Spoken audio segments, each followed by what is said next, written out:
অনলাইনের দাপটে হারিয়ে যাচ্ছে ভুটিয়ারা। অনলাইনে দৌরাত্মে অস্তিত্ব হারাচ্ছে ভুটিয়াদের হাতের তৈরি গরমের পোশাক। বাজারে ছেয়ে গিয়েছে রেডিমেড লুধিয়ানার গরম পোশাক। বাধ্য হয়ে শিলিগুড়ি ভুটিয়া মার্কেট থেকে মুছে যাচ্ছে ভুটিয়াদের দোকানগুলো। একটা সময় ছিল যখন ভুটিয়া মার্কেট মানেই হাতে বোনা উলের সোয়েটার, মাফলার, টুপির দেখা পাওয়া যেত প্রতিটা স্টলে। তবে অনলাইন শপিং এর দৌরাত্ম্য কৌলিন্য হারিয়েছে শিলিগুড়ির অতি পরিচিত ভুটিয়া মার্কেট। এখন হাতে বোনা উলের সোয়েটার, মাফলার কিংবা টুপির দেখা নেই বললেই চলে। পাশাপাশি ভুটিয়া মার্কেটে দখল চলে গিয়েছে স্থানীয় ব্যবসায়ীদের হাতে। মার্কেট জুড়ে জ্যাকেট, জাম্পারের সম্ভার। ক্রমশ কোণঠাসা হয়ে পড়েছে ভুটিয়ারা। ভবিষ্যৎ নিয়ে শঙ্কার প্রহর গুনছেন তারা।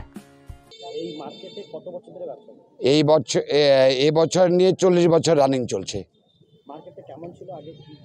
আগে যে ধরনের মাল আসতো, হাতে বোনা নানা ধরনের মাল পাওয়া যেত, এখন ওইসব মাল চলে না। একটু নতুনত্ব, নতুন ডিজাইনের মাল এখন চলে সবসময়, যেগুলো হাতে বোনা যায় না।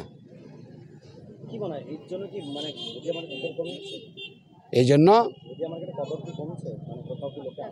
হ্যাঁ, সে তো অনেকেই আসে যারা পুরোনো দিনের জিনিসগুলো চায়, যেগুলো এখন বানাতে গেলেও কস্টলি হয়। উলটাও তৈরি করা হতো আগে, সেই ধরনের মাল তো এখন আর পাওয়া যায় না। পেলেও বহুত কস্টলি হয়ে যায়, দেখে বিক্রিও করা যায় না, যার জন্য কত তো কিছুটা কমবেই। রতন সাহা।